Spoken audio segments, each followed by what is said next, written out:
গানের দুনিয়ার কিংবদন্তি শিল্পী হলেন মান্না দে। বলিউড টলিউড মিলিয়ে যে কত সুপার ডুপার হিট গান তিনি উপহার দিয়েছেন ভক্তদের তার ইয়াত্তা নেই। তবে এই কিংবদন্তির শেষ জীবনটা যে কি দুর্বিষহভাবে কেটেছিল তা অনেকেরই জানা নেই। তার মতো একজন নামী গায়কের যে এই রকম করুণ পরিণতি হবে তা স্বপ্নেও ভাবতে পারেনি কেউ। সেই বিষয়ে আজ বলবো আপনাদের। তো বন্ধুরা, সম্পূর্ণ ভিডিওটা দেখতে থাকুন এবং ভিডিওটা শুরুর আগে আপনাদের কাছে একটি অনুরোধ করব, আমাদের চ্যানেলটিকে সাবস্ক্রাইব করে জুড়ে থাকবেন আমাদের চ্যানেলটির সাথে এবং ভিডিওটি ভালো লাগলে একটি লাইক করবেন। আপনারা দেখছেন স্টারেদের অন্দরমহল। তো চলুন বন্ধুরা, ভিডিওটা শুরু করা যাক। এক নামী সংবাদ মাধ্যমে প্রকাশিত প্রতিবেদন থেকে কিংবদন্তি জীবনের এই অজানা কাহিনী সকলের সামনে এনেছিল।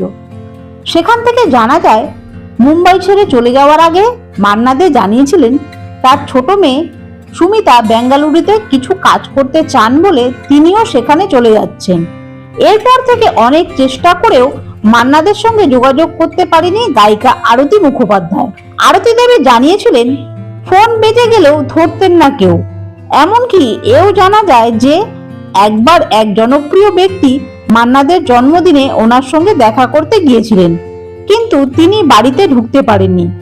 যে মান্না দে ভোরবেলা উঠে রেওয়াজ করতেন, শেষ জীবনে তিনি একটা হারমোনিয়াম পর্যন্ত পাননি। মান্নাদের বহু গানের মিউজিক অ্যারেঞ্জার হিসাবে কাজ করেছিলেন শান্তনু বসু।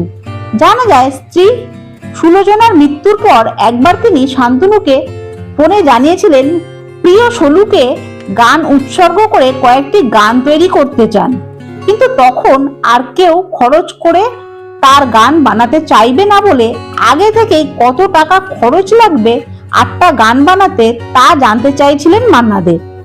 যদিও মহুয়া লাহিড়ী এগিয়ে এসেছিলেন রেকর্ড করবার জন্য, আর এই গান রেকর্ডের জন্য শান্তনু বেঙ্গালুরুতে পৌঁছে মান্নাবাবুকে ফোন করেছিলেন পরের দিন গানের বিষয়ে কথা বলতে যাবেন বলে, কিন্তু ফোন তুলে একটু ইতস্তত করে মান্না দে জানান এখন ছোট মেয়ে কাজে বেরিয়ে যাবে, তাই পরের দিন এসো। উত্তরে শান্তনু বলেন আচ্ছা দাদা, আর কাউকে লাগবে না। যা শুনে মান্না দে বলেন কিছু অসুবিধে আছে এবং কিছুক্ষণ চুপ থেকে গায়ক নিজেই বলেন মেয়ে তাকে তালা বন্ধ করে কাজে চলে যান। যা শুনে চমকে ওঠে শান্তনু, বলেন দাদা এভাবে? যা শুনে মান্না দে বলে জীবনটা একেবারে শেষ হয়ে গেল, আর আমার বাঁচার কোনো ইচ্ছে নেই। এই কথা বলতে বলতে হাউ মাউ করে কেঁদে ফেলেছিলেন তিনি।